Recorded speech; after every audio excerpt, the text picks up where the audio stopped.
So, video game company SNK sure has been around the block, haven't they? I mean, their characters have been guest starring in all sorts of fighters like Tekken, Dead or Alive, and Soul Calibur. Their most iconic character Terry Bogard has been crushing it in particular with his resume, which includes his release in Street Fighter 6. The guy's practically a superstar, so much so that it would make any main character jealous. And that's not even the end of SNK's contribution to the game. It could be a little hard to keep track of all of the games that the company has dropped a character in, but there's one game in this group that I felt needed some much deserved attention. The game in question is Million Arthur Arcana Blood. Quite a mouthful, but let me break it down into two parts. Million Arthur refers to the Japanese franchise of the same name. Created by Square Enix, the IP has mainly been around in a series of card battle games, but has a presence in other media such as anime and manga. The second part, Arcana Blood, most likely refers to the video game developer with a similar name that's mainly known for their Arcana hard fighting game series, and they were a subsidiary of Examu. Now, I don't have exact details on the partnership, but we can presume that Square Enix gave Examu permission to combine the Million Arthur IP with the overall style of Team Arcana's games, and the result is an anime-style 2D fighter with fast-paced combat and intricate mechanics that allow for heavy experimentation. Although the game was originally released in arcades in Japan only back in 2017, a PlayStation 4 port would soon come after, and eventually a PC port worldwide. Even with an international release, a lot of people watching this video may not have heard of the game despite it showing a lot of promise with the graphics and expressive gameplay, and that's because the flaws will begin to reveal themselves in ways that might not be so obvious at first glance. But right now I want to start off with my single biggest reason for giving the game a shot in the first place.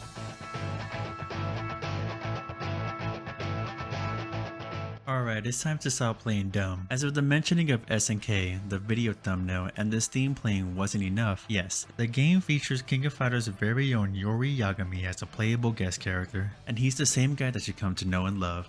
He's got the Rekkas, the taco kick, the projectile, the dragon punch, the command grab that he can combo after, and of course, his laugh. With this well-rounded set of tools, Iori can put on the aggression and mix you up with ease. It might seem like a random inclusion, but as Iori is one of my favorite SNK characters of all time, his presence in this fighting game was all I needed for me to go. Shut up and take my money! Now if you watch my previous reviews, you'll notice that I tend to save my favorite characters of those games for last to sort of build them up, but this time I did the opposite for a couple reasons. The first being that since Iori is a guest character by definition, he brings a type of appeal that can't quite be replicated by the cast of Million Arthur. Because of this, you'll sometimes come across a guest reveal that is rather polarizing. On one side, someone could be super excited, but on the other, their reaction is not so energetic. We paid $9 for this? However, Million Arthur doesn't seem to have the same widespread popularity, which is why I felt that Iori was a good hook in terms of introducing the roster. The same roster that I had conflicting opinions about. Okay, look, my preference in fighting game characters can often be boiled down to those that have a slick design, hot women, or anyone that makes the game fun for me and chaotic for my opponent. But the vibe I get from Million Arthur's world as a whole reminds me of those happy-go-lucky cutesy kind of characters in one way or another, and that's just not my kind of archetype. That being said, I don't think it's fair for Iori to have all of the time in the spotlight, which is why I'll do my best to show the entire roster in an interesting way. So including Iori, we have a total of 13 playable characters. The number is small, but I'll give some leeway due to the developers being relatively small themselves, while the in-game 2D sprites are pretty dang high quality. And for simplicity's sake, I'll be using the localization names for the cast if they have one, such as the game's original character, Twin Blade Arthur. With his dual-wielding swords, Twin Blade possesses a ridiculous amount of range. He has a far-reaching Rekka that ends in an overhead slash, a counter, and an invincible dragon punch with a version that sends you so far up. Seriously, if I got hit with this, I'd think you were sending me to the heavens. His corner carry is insane thanks to moves like his overhead dive kick, as well as the projectile destroying full screen super that brings you to the corner regardless of where you are on the screen. And to top it all off, he has a color based off of Dante from Devil May Cry. What the hell is this? Overall, a straightforward playstyle fitting for a protagonist, but he isn't the only original character, as EI Arthur is just as prominent. As her name implies, she is a user of EI Jutsu, the art of the quick draw. She has a number of ranged attacks like her piercing strike, which she can cancel or delay for a bit, as well as a full screen command dash with several follow-ups such as a side switch, an overhead slash, or a low hitting one. So you better be on your toes at all times. EI's ability to cancel piercing strike into this dash, and the fact that she has an air version with her own follow-ups gives her strong mix-up potential. If you put in the time to learn the stance cancels, you'll be overwhelming your opponents in no time. Oh, and just to set the record straight, her name really is spelled IAI, not LAI like this Steam card would have you believe. Although these two were created for Arcana Blood, characters from other Million Arthur media would show up, such as Thief Arthur. Some hardcore fighting game fans could recognize her because a year after this game, she would make a guest appearance in SNK Heroines. You see, this was a matter of Square Enix trading one of their characters in return for having Iori as a guest in their game, and her moveset is more or less the same as it is in Arcana Blood. Thief is a character with incredible mobility. She can do not one, but 2 air dashes in one jump, as well as having a grappling hook in the air that gives her the option to swing forward, backwards, or stay in place to keep opponents guessing. Combine this with her standing overhead and you have a character that trades range and damage for speed and mix-ups. So how about we switch over to one that pretty much does the opposite, like Blade Protector Arthur, a guy with a shield so small you'll wonder if it can protect anything at all, and he uses his sword to block anyways. Nonetheless, for anyone who gravitates toward the Shoto archetype, this is your guy. He has a standard fireball with an air version of boot, and a dragon punch with a follow-up attack, but his quirks don't end there. He has a command grab where he can combo afterwards, plenty of good range buttons, and a reversal super that does a great amount of damage. Blade Protector's balanced game plan and low execution barrier makes him a solid choice for beginners. He may not use his shield, but he still gets the job done. And hey, if you want a character who uses all of the tools at their disposal, look no further than Type 2 Bisclaveret. Armed with a giant mallet that has a ball chain at the end, Bisclaveret brings quite a number of tricks. She has a wall jump, a fire wheel attack that's difficult to anti-air, a very easy time comboing off her normal throw outside of the corner, a way to close the gap with her forward super jump going so far, and an anti-air command grab which can make for some easy air resets. A lot of her moves are just so positively wacky, such as this super that bounces people off the walls like it's a pinball machine. If I didn't know any better, I'd think she came from a cartoon instead.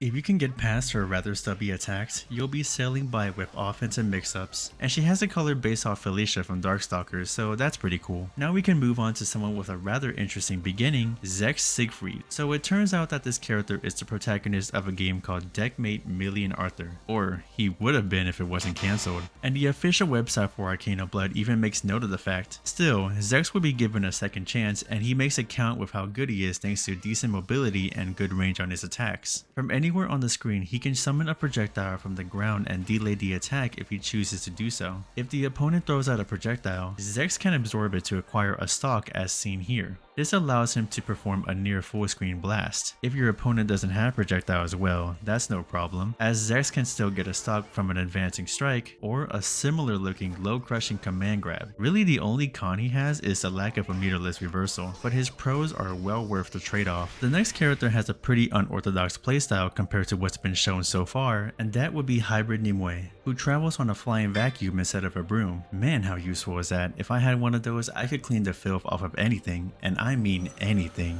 Anyways, your main thing with her is to play around her ice projectile. You can charge this attack for up to 3 levels and can do so at any time except when you're getting hit. So in a way, it's similar to Zero's Buster Charge in the Capcom Versus series. You'll want to hold down this charge at any given time for combos and pressure. And besides this move, she has things like an Aegis Reflector, a Psycho Crusher, a long beam attack, the ability to float down while jumping, and a projectile summoning move that she can delay for as long as she wants. Nimue is very much a set play character with the tools to play a neutral heavy game, which is what she'll be doing most of the time as her damage isn't the greatest. And can I just point out how her voice actor just sounds so done with everything whenever she throws out attacks? Just listen.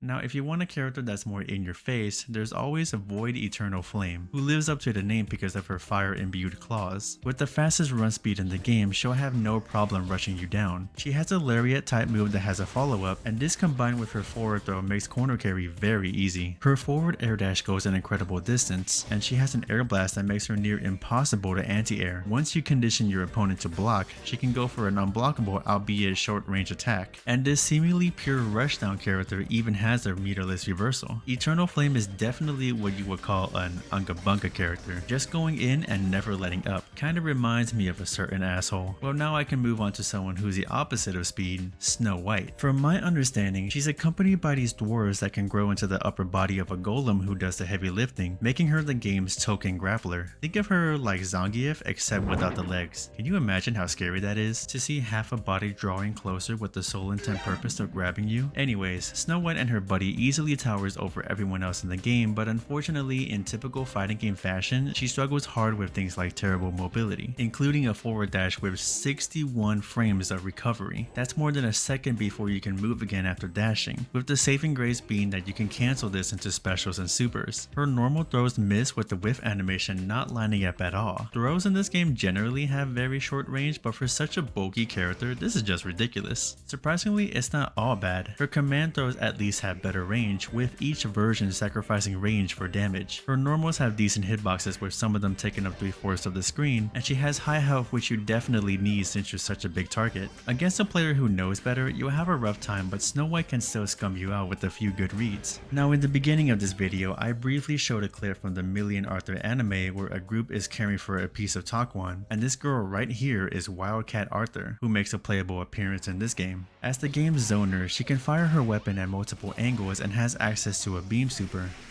She has decent high-low mix thanks to her overhead and a versatile rising attack that you can use as a reversal or a side switch tool. She has a super with the unique ability of disabling your left, right, and upwards movement upon hit, limiting your options to just attacking or blocking in place. Even after all of this, the most interesting thing about her will have to be explained later as it'll make more sense in context. And outside of gameplay, she sports some very familiar alternate colors. With that being said, all playable Million Arthur characters have been covered, but there would also be 2 guest characters besides Iori, all with this otherworldly title given to them. Hailing from the Square Enix RPG Trials on Mana, we have Rias. She plays a strong mid-range game with her spear, possessing lariat attacks that can go a number of directions, including a downward overhead strike. She has a projectile in which she can control the distance covered, and a downward stab that can bounce off an opponent's head. Its high vertical range makes it an excellent instant overhead tool. Although she's a bit on the slow side in terms of mobility and frame data, she has all the tools needed for players who like to control space.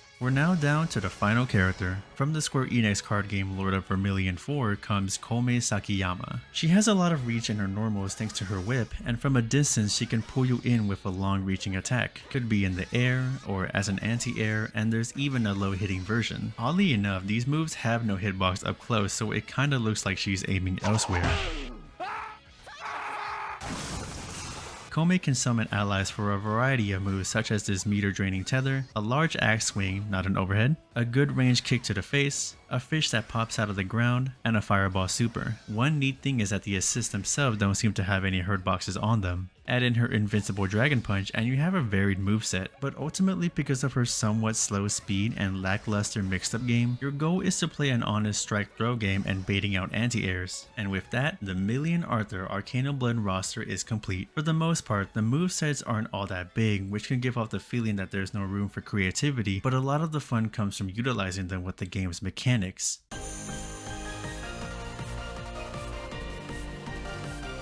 Arcana Blood is a 2-round game, and like many anime fighters, there's a lot of emphasis on the movement. Everyone has a double jump and a super jump, which you can tell by this after image effect. They also have a 2-way air dash, and all of these air options have character dependent attributes, like super jumping farther or having an air dash that covers more ground. If you normal jump, you can only perform one of these air movement options until you reach the ground, while super jumping locks you out of your double jump, but air dashing is still possible. On the ground, your backdash is a normal hop away, but many dashes are in the form of a run, which can also have the momentum transferred into their jumps, and a few characters have a step dash forward instead. When it comes to attacks, you're given 4 buttons: A, B, C, and D.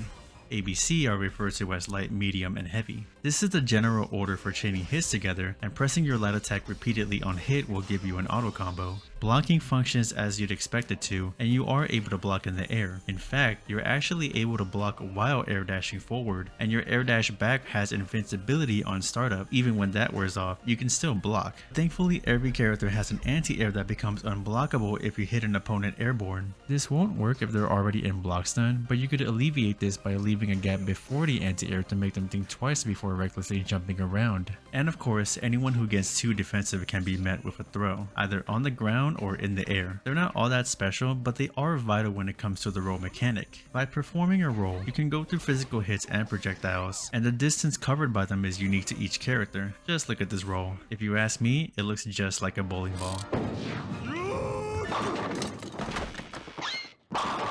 Although rolls are useful, they can be countered, as all throws and command grabs will beat them clean out. If you're in block stun, you can perform a roll to escape the block swing while being completely invincible, and this will cost you 100 meter. Oh right, your meter bar. This is gained through landing or receiving attacks, with the aggressor building significantly more meter. Once you build up at least 100, you can perform one of your character's supers, which are called Million skills. At 200 meter, you gain access to your Million Excalibur, and if triggered up close, you get a cinematic super. Since Iori is my goat, I'll show his in full.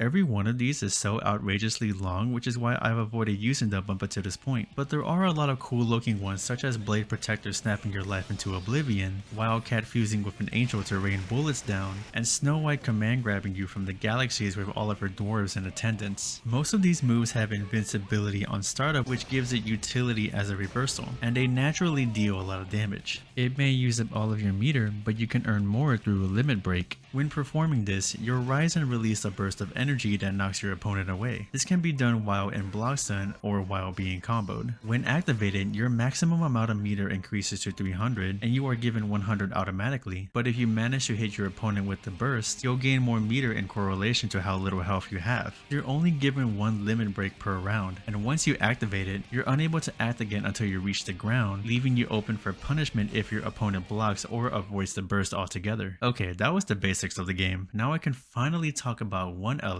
that makes the game stand out, pun intended.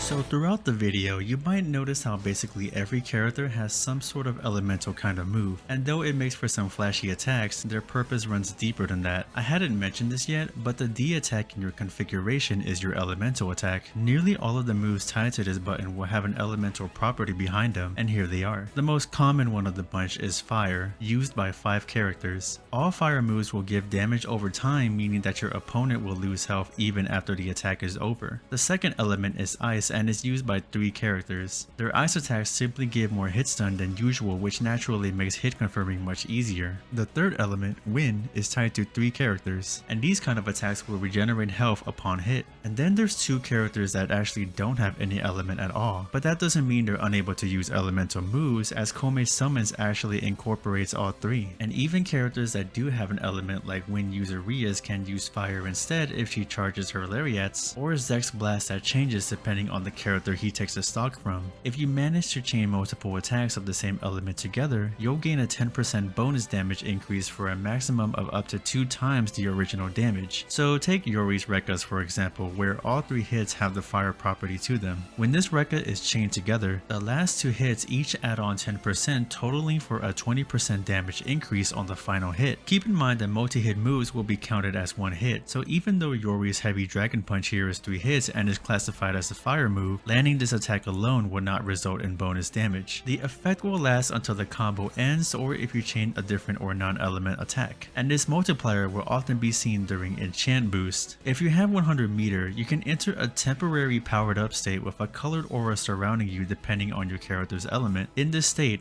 all of your normals will have your character's element property tied to them, making your damage output higher overall thanks to how easy it is to stack bonus damage. Like Limit Break, the burst will push an opponent back. attack, but it is punishable on block, and although it can't be used to break out of combos, its invincible startup with the ability to cancel out of block stun gives it use as a defensive option, and if you cancel into this mid combo, the opponent will be stunned in place, but the duration of it will be significantly shorter. All of this elemental stuff sure can make things feel like a Pokemon game, but it is yet another layer of depth added to spice things up. And even after all of that, I still haven't gone over what these cards are that you've been staring at for about 20 minutes now. After you select your character, you're given a menu with the option to pick 3 different cards called Support Knights. These are summons that function like an assist, and their input depends on the order of the cards you select, so any changes in order would just change the input of that card. I'll be using 3 cards for demonstration, and they are as follow. Clone Life, throwing out a standard fireball. Type 2 Tor, performing a white kick at a 30-degree angle, and Type 1 Mordred, who shoots a large beam upwards. The things you should take into account when creating a deck are the element, HP bonus, and cost. The element of each card functions the same as the playable characters. So for example, because Life's element is Wind, her attacks will have the same properties of Wind moves, which in this case is regenerating health. The HP bonus will add to the overall health of your character, but this increase is marginal at best. However, the most important thing to consider in your selection is the cost. At the start of the round, you won't have your support knights available right away, as these 5 hexagons called your mana gauge will have to automatically charge up first at about 1 point every 4 seconds. Once you have enough points, the cards that you can afford to summon will be face up. Think of the cost like those plans you see on the internet where the higher priced ones have more perks. With cards that cost 1 point, their attacks will give you a 10% bonus damage increase, much like how the characters can stack up bonus damage now, as well as the ability to be cancelled from all normals, including your elemental ones. Cards that cost 2 points will give you a 20% bonus damage increase and the ability to be cancelled not just from your normals, but any non-projectile special moves. Cards that are 3 points will give you a 30% bonus damage increase, and besides what I've mentioned, these cards can be cancelled from your Million skills. There are 31 assists to choose from, all from various Million Arthur Media and Square Enix properties, but I'll only go over a few that stood out to me because you know we can't be here all day, such as Type 1 Lancelot. If left alone, he will strike after a set amount of time, but he'll act earlier if he's hit, making for a great defensive assist. Supporter Claire, she'll throw out a fire orb on the ground that explodes upon contact with the opponent or after a long amount of time has passed, generally used for controlling space. Otherworldly Hawkeye, he will track the opponent and rise with an attack from the ground, granting you convergence from any distance away.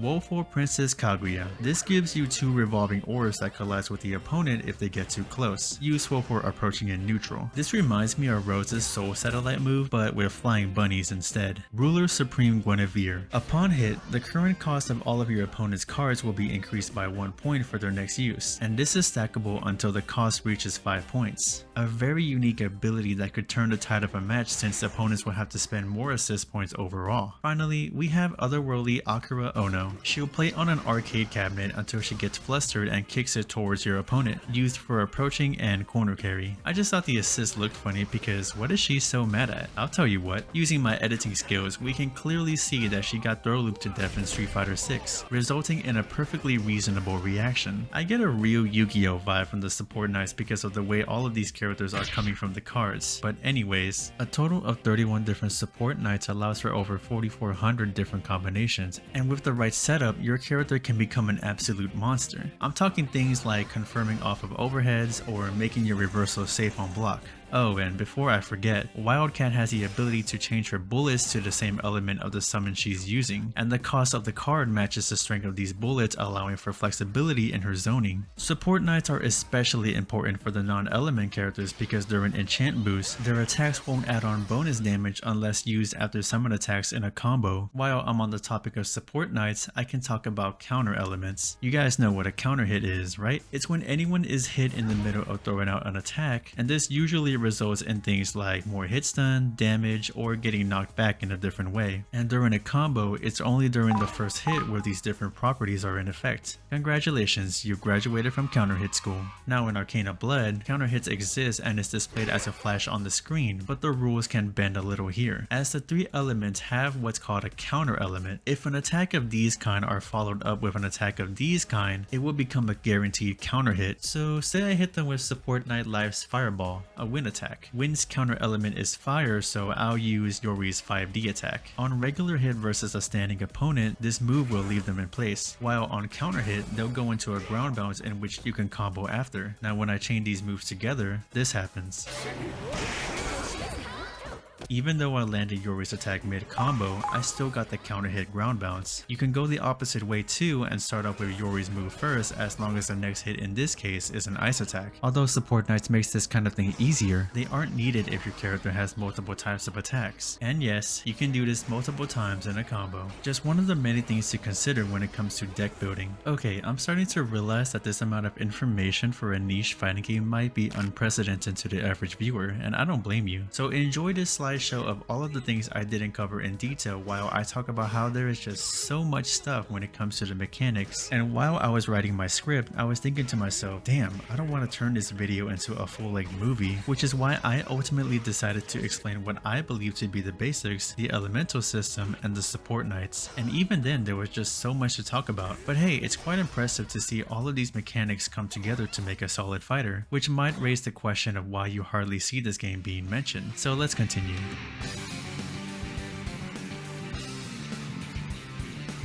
The content for the game includes 8 3D animated stages to choose from, 21 alternate colors for the entire cast, character themes that I've been told were remixes of existing Million Arthur music, and one of the most energetic announcers I've ever heard in a fighting game. Just listen. This is the Kingdom's Junction. Please tell me your select. First battle, judge! As for the single player portion, it admittedly leaves a lot to be desired. Take the story or arcade mode for example. I know nothing of Million Arthur lore, but my understanding is that these two are searching for an Arthur, which seems to be synonymous with warrior. That's why there's so many characters named Arthur to begin with. 3 of the characters unfortunately can't be selected in this mode, but after 7 matches and a bunch of text box dialogue scenes, you'll fight a corrupted version of EI Arthur who doesn't seem to have any gameplay differences. And once you defeat her, you'll get a still image for your character. Maybe if they're lucky, they'll get an additional frame. Besides this mode, there's also another story where the characters are more connected rather than going on their own path. But it's still mostly the same kind of scenes from the first story, and you even have the option to skip the battles if you're just that interested in the lore. After that, you have the typical fighting game modes, a gallery for all of the images from the story modes, and a tutorial that's a video presentation rather than you actually performing the teachings. The game does have an online mode, but as this game was released before the normalization of rollback, you'll be playing in good old-fashioned delayed based netcode, if you can even find a match at all. In fact, you're able to start at one of 5 ranks, and I jokingly picked the highest one, so now yours truly is ranked 20th in the game off the rip. Okay, so the content isn't all that. So is that why the game only had a peak of 78 players in its worldwide release? That one player has gotta be me because I was recording footage. I've come to find that the Million Arthur IP lacks popularity here in the West, and the game's PC optimization isn't the greatest. I should also mention the fact that the game is pretty lewd. YouTube might cave my head in if I decided to show some of the more raunchy things in the game, and while that kind of stuff in fighting games isn't anything new, Arcana Blood apparently leaned a little too much to this side that Square Enix ended up censoring a few animations for the PC release. The most prominent one being the Foible L support knight. When called, she'll run across the ground to punch the opponent, forcing them into a standing state, but in previous versions she would deliberately aim for the character's groin instead. If you want to see it for yourself, just scroll a bit down my Twitter page or that blue sky that I've been hearing about, your choice. These changes have given the game a less than desirable reputation, but the fighting game fan in me didn't want Arcana Blood to be ignored because of a company's creative decisions. If you're still interested, you can always catch it on Steam for $40 or wait for it to go on sale for significantly lower, like $8, which is what I did. Although small, the community will host tournaments every now and then, and they'll be more than willing to help out new players over on Discord. As for how a tier list would go, just know that Snow White is struggling down there, but the rest of the cast are all different levels of viable thanks to the mechanics and support knights providing a lot of leverage. All in all, I find the sheer amount of depth to be an impressive feat, and I thought the collectible card theme going on was a cool homage to Million Arthur's card-based games, and found that combining it with Team Arcana's gameplay philosophy was a clever way of creating a lab-heavy game that's worth trying out, if you can get past the roster's lack of mass appeal and less than stellar single-player content. Video game developer Examu has unfortunately suspended its business operations for a while now, now. But its successor Team Arcana seems to have taken up the mantle and has plans to re-release their older games. This makes me believe that an update to Arcana Blood with rollback and other quality of life features wouldn't be out of the question, just so long as Square Enix wants to play ball. As weird and quirky as the game might be, I'm just glad I can play as a version of Iori where his sweep is special cancelable. For my final score, I give Million Arthur Arcana Blood a 6.9 out of 10. Thanks for watching. Hey guys, I want to give a special shout out to Toby, LCC, and aka Homura for fact checking my script. If you like this type of content, please subscribe for more, check out my other works, and leave a comment below letting me know what you would like me to cover next. This has been Hollowshy, and I'll catch you all next time.